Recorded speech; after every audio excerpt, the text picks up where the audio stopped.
नमस्कार दोस्तों, स्वागत है आपका इंडिया न्यूज हरियाणा के डिजिटल प्लेटफॉर्म पर। नू हिंसा को काफी समय बीत गया है और तब से ही नू हिंसा के आरोपी कौन कौन हैं, कौन वो लोग थे जिन लोगों ने उकसाया, इसको लेकर तमाम तरह की चर्चाएं हैं। बाकायदा सरकार ने इसके लिए एसआईटी का गठन कर दिया जो कि इस मामले की जांच कर रही है। लेकिन उस बीच में एक शख्स जो कि कांग्रेस के विधायक है, नून से विधायक हैं, मामन खान, वो बहुत ज्यादा सुर्खियों में रहे और आखिरकार मामन खान की गिरफ्तारी राजस्थान से की गई। जयपुर हाईवे से उनको पुलिस ने पकड़ा और फिर उसके बाद कई अलग अलग जो मुकदमे थे उनमें उनकी पेशी होती है और फिर कोर्ट उनको न्यायिक हिरासत में भेज देती है। लेकिन एक मुकदमे में पुलिस ने चूंकि 5 दिन की रिमांड मांगी थी, लेकिन वो रिमांड 2 दिन की पुलिस को मिली है कोर्ट की तरफ से, जो कि कल यानी 19 तारीख को पूरी हो रही। कल एक बार फिर से पेशी होगी मामन खान की।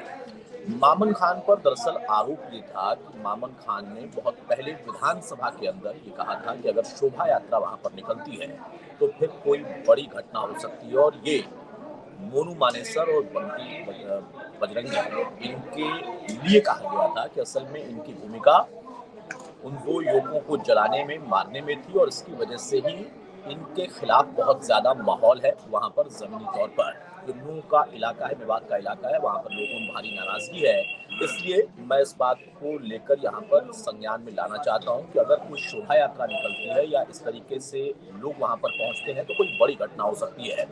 हालांकि सुरक्षा के लिहाज से सुरक्षा कर्मियों को डिप्लॉय किया गया, वहां पर शोभा यात्रा निकली, लेकिन फिर अचानक से नूह हिंसा भड़क गई। 3-4 घंटे तक स्थिति बेहद खराब रही और उसमें नाम आया कि मामन खान उसके लिए जिम्मेदार है। दरअसल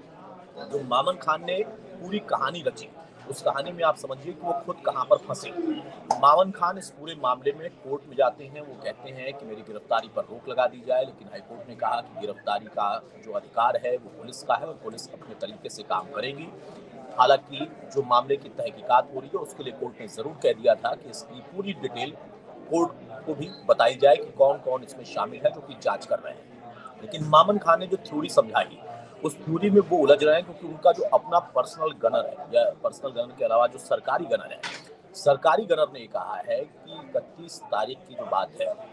29 और 30 को मामन खान अपने क्षेत्र में ही थे। 31 तारीख को अपने भादस जो उनका आवास है वहां से निकले थे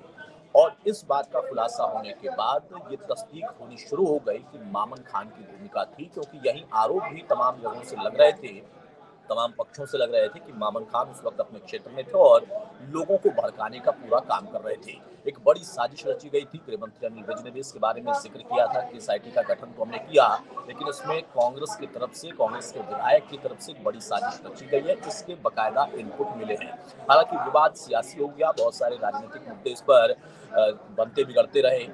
कांग्रेस बीजेपी पर हमलावर होती है, बीजेपी कांग्रेस पर हमलावर होती है, लेकिन मामन खान खुद अब फंसते हुए दिखाई दे। और अब जब चूंकि उनको पुलिस रिमांड में भेजा गया, एसआईटी के सामने जब उनकी पेशी होती है तो ये जानकारी मिल रही है कि एसआईटी के तमाम सवालों का मामन खान जवाब नहीं दे रहे थे। यानी कई ऐसे सवाल जो एसआईटी की तरफ से पूछे गए, मामन खान उससे बचते हुए दिखाई दिए और मामन खान एक तरफ ये भी कहते हुए सुनाई दिए कि जो पूरा मामला है, इस मामले में उनको फंसाया जा रहा है और फिर इसकी जो जानकारी है,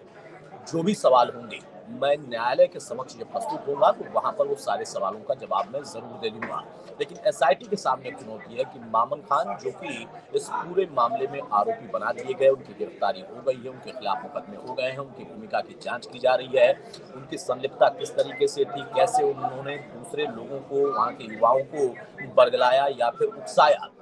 ये सारे सवाल जो है वो सवाल अभी भी जवाब तलाश रहे हैं कि आखिर इनका जवाब क्या है और कहां पर आखिर इतनी बड़ी चूक हो गई और मामन खान क्यों लोगों को भड़काने में सफल हो गए। हालांकि मामन खान इससे इनकार कर रहे हैं, उनका कहना है कि मेरी इसमें कोई भूमिका नहीं है और अगर कोई फेल्योर है तो प्रशासन का फेल्योर है, सरकार का फेल्योर है, क्योंकि प्रशासन के पास अगर इनपुट थी और अगर उनका ये दावा है, ये तर्क है कि मैं लोगों को भड़का रहा था, तो इसकी जांच का जिम्मा भी मामन खान का नहीं बल्कि प्रशासनिक अधिकारियों का था। वहां पर सुरक्षा कर्मी अगर और ज्यादा जरूरी थे लगाए जाने तो आखिर उनको क्यों नहीं लगाया गया। जिन जगहों से पत्थरबाजी होती है, जिन जगहों से पेट्रोल बम फेंके जाते हैं या फिर जिन जगहों से हथियारों का इस्तेमाल होता है, गोलियां चलती हैं या फिर लाठी डंडे इकट्ठे करके उनका इस्तेमाल मारपीट में किया जाता है, उन तमाम घरों की भी तलाश की गई, तमाम जगहों पर पुलिस की दबिश दी गई, कई लोगों की इसमें गिरफ्तारी होती है। लेकिन अब यहाँ पर सबसे बड़ी बात ये हो जाती है कि मामन खान का क्या होगा। चूंकि मामन खान एक विधायक है, एक ऐसी पार्टी से विधायक हैं जो कि मुख्य विपक्षी दल है हरियाणा में, और वहां पर सदन के अंदर भी हमने देखा कि जो विधानसभा का सत्र चल रहा था तब भी बहुत खूब हंगामा हुआ और फिर इस बात का जिक्र होने लगा कि मामन पर शिकंजा जरूर कसेगा, क्योंकि उनकी भूमिका जो है वो पूरी तरह से पाई गई है या फिर उनकी संलिप्तता कहीं न कहीं साबित हो रही है। हालांकि अब ये सब कुछ एसआईटी के जांच के दौर में है। एसआईटी अपनी तरफ से जांच के बाद इसके बारे में जब रिपोर्ट सबमिट करेगी, रिपोर्ट देगी, तो पता चल पाएगा कि मामन खान के लिए जो आरोप लगाए गए थे वो आरोप कितने सिद्ध कर पाई है एसआईटी, कितने साबित कर पाई है, क्योंकि कोर्ट के अंदर एसआईटी की रिपोर्ट भी जाएगी और फिर वहां पर उन तमाम सवालों का जवाब कोर्ट भी चाहेगा कि अगर कोई आरोप लगा है तो उस आरोप की सत्यता क्या है। मामन खान की भूमिका बहुत संदिग्ध इसलिए भी हो जाती है क्योंकि उन पर विधानसभा के अंदर इस बारे में जिक्र करने और उकसाने या फिर एक तरीके से धमकाने का आरोप भी राजनीतिक तौर पर लग रहा है, और चूंकि पटल के अंदर की बात है तो उसकी प्रामाणिकता और ज्यादा बढ़ जाती है। और मामन खान चूंकि एक जिम्मेदार व्यक्ति थे, उस इलाके के जनप्रतिनिधि, और अगर उनको ये पता था पहले से ही कि हाँ इस शोभा यात्रा या कोई ऐसी धार्मिक यात्रा निकलती है तो उसकी वजह से वहां पर सौहार्द बिगड़ेगा, माहौल खराब होगा, तो ये उनकी भी जिम्मेदारी थी कि वो प्रशासन को भी सचेत करते और खुद अपने एक जनप्रतिनिधि होने के नाते वो भूमिका अगर वो निभाते, लोगों को समझाते सिखाते, तो शायद इस तरीके की स्थिति नहीं बनती। हालांकि अब इस वक्त जब मामन खान को फिर से कल पेश होना है वहां पर कोर्ट के सामने जब वो पेश होंगे तो उनके अधिवक्ता की तरफ से क्या दलील दी जाती है, क्योंकि 2 दिन की रिमांड तो दे दी गई थी। अब 2 दिन में क्या सवाल पूछे गए, उन सवालों का क्या जवाब मिला, कितने सबूत एसआईटी इकट्ठा कर पाई है, ये सब कुछ अभी भविष्य के गर्भ में ही है, क्योंकि इसका अभी कोई खुलासा नहीं किया जा रहा, गोपनीयता बरती जा रही है। लेकिन उसी बीच में जो प्रशासनिक टीम है उसने बार बार नूह और मेवात का जो इलाका है वहाँ की संजीदगी को देखते हुए कोई भी ऐसा मूवमेंट होता है तो वो धारा 144 भी वहाँ पर रखती है, और साथ साथ बकायदा इंटरनेट सेवाएं उनको इसलिए बंद किया जाता है क्योंकि जो घटनाक्रम हुआ उसमें सोशल मीडिया का सबसे ज्यादा एक तरीके से कह सकते हैं कि रोल दिखाई दिया, क्योंकि सोशल मीडिया पर वो पाकिस्तान से हो या फिर कई अन्य जगहों से वहां से जो ग्रुप में मैसेजेस आते रहे, वीडियो आते रहे, वो बहुत ही ज्यादा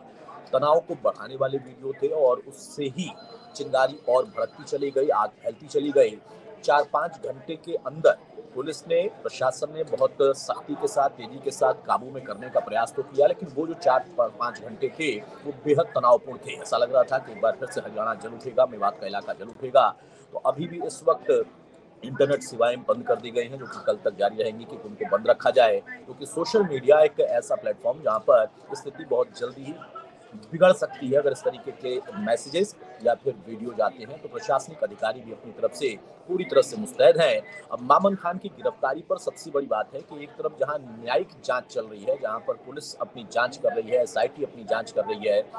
दूसरी तरफ राजनीतिक घमासान जबरदस्त मचा हुआ अभी भी। वो चाहे बीजेपी जो कि सत्ता में बैठी है वो पीछे हटने को इस बात पर तैयार नहीं कि मामन की सीधी भूमिका है, लेकिन वो तर्क देते हैं कि हम फिर भी एसआईटी के रिपोर्ट का इंतजार करेंगे। लेकिन कांग्रेस किसी रिपोर्ट का इंतजार नहीं कर रही, वो कह रही है कि क्लीन चिट है, मामन खान को जबरदस्ती फंसाया गया है एक राजनीतिक प्रतिद्वंदता के चलते। राजनीति में जो आपसी विवाद होते हैं उसके चलते उनको फंसाने का काम किया और सीधा आरोप सरकार पर, बीजेपी पर लगाया जा रहा।